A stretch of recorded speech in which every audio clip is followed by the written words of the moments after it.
Hello everyone, here we are again with another Chibson. This time it's a beautiful Les Paul Custom. I saw this for sale locally and was immediately struck with how lovely the paintwork was, and I have quite a few bits in my spares, so I thought I'd take this and show you how easy it is to upgrade these without having to spend a fortune doing it. Now as usual, there's always going to be people that trash these Chibsons from the outset, but let me tell you, I've had a huge number of these in my hands over the years, some for repairs, some for upgrades, but also as trade-ins, and I've even bought and owned a few, just like this one. And I can honestly say that these have come a long way and can often, with a few tweaks and upgrades, be very, very nice guitars. Some can even be fine, straight out the box. This guitar I bought second hand from a player that literally did nothing to it since it arrived from China. So basically this is exactly how he got it from the original builder or seller. So as always, let's have a look at exactly what's in store for us. The first thing you notice is how great it looks. The paintwork is pretty much flawless, and the condition is great too, with only very minor finish marks that can only be seen in certain lights, which is perfectly common for 99.9% of second-hand guitars, and even these Chibsons straight from the factory. The volume and tone knob spacing is okay, as this can be a bit hit and miss on these Chibsons. The new style bridge that a lot of Chibson builders are using these days is sadly not a feature of this guitar, and we have the much more common Epiphone style bridge, which is usually an instant way to tell a Chibson from a Gibson. In fact, these bridges normally have the Epiphone trademark partially ground away, but this one is just a really cheap casted bridge, which feels pretty nasty to be honest. As we move up the neck, I'm pretty blown away by the binding. It looks and feels impeccable, and it's the same all over the body and headstock, though there are a few tiny imperfections higher up the neck where it meets the body. The actual split diamond inlay looks good, as does the open book headstock and the Gibson logo, but obviously you can tell from close up that this isn't a real Gibson, but from a distance it looks great. The nut looks fine and measures in at 43mm. It looks and feels like it could be a Graphtec or plastic, so I'm not 100% sure, but it's been cut fine, so it's another plus to this guitar. Turning this guitar over, the paintwork again is stunning. We have the usual black blanking plates, which fit okay, but the switch cover protrudes slightly, which is often the case with Chibsons. This of course is totally cosmetic and makes no real difference to the sound and playability of the guitar. The guitar weighs approximately 8.6 pounds, and the neck looks like it's carved from one piece, but with the paint we have no real way of knowing. The angle of the headstock as usual is definitely more accustomed to the Epiphone than the Gibson, so this continues to be a telltale sign that this is not a bona fide Gibson, but again this would only be noticeable in hand or close up. The tuners have Grover markings on, but they're not real Grover tuners, but again they look the part, and in hand they feel great and more than up to the job, and they keep tuned very well. Now when I look at this guitar, the paintwork is lovely, but the cream plastics I think look so cheap and nasty, which is a shame. The pickups as usual are cheap, horrible pickups, and these need swapping out too. The electrics are cheap and the pots are small Chinese pots, so I'll be stripping them out and replacing them with a nice 50s wiring with full size pots and orange drop capacitors. Now as we've seen with this guitar, it's perfectly fine, but of course it can be made better with a few simple upgrades and tweaks, so let's go through the pros and cons. The pros are: paintwork is stunning, volume and tone knob spacing is good, the headstock and inlays are fine, binding on the neck and the body is very good, the nut is cut fine and could even be a Graphtec nut. The neck looks to be one piece, but I must stress that you can never be 100% sure without stripping off all the paint. Tuners look and feel fine and keep tuned, which is everything you need from tuners. We also note there are a few cons that we discovered and discussed, and they are: the guitar as usual could do with a good setup, the pickups definitely need changing, this would benefit from full size pots and some better wiring, the pickguard just doesn't look right and could do with being changed, as with all the cream cheap plastic.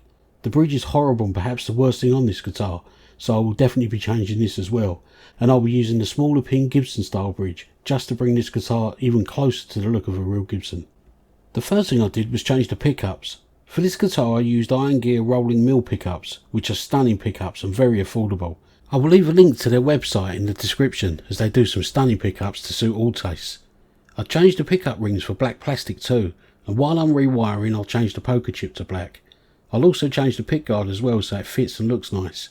As always, I covered the nut on the back of the pickguard so this doesn't scratch the body, as I know some players like to take these off, and there's nothing worse than a big dig or scratch out of the middle of your guitar, and it's just so unnecessary.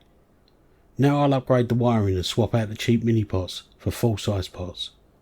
As mentioned, I will be swapping the awful bridge for a much better Gibson style Nashville bridge, and this can be done really easily now via conversion screws that are available, and I'll put a link to these in the description.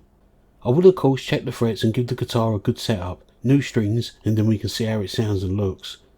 So that's another relatively easy mod completed for a great looking Chibson. To me it's stunning there and much better than it looked before. It also feels and plays lovely. Let's listen to a couple of samples, both clean and dirty.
I've recorded a little piece of music just to show you how lovely this guitar is, but before we hear this, as I always ask, if you enjoy the content I create, please take the time to like and subscribe.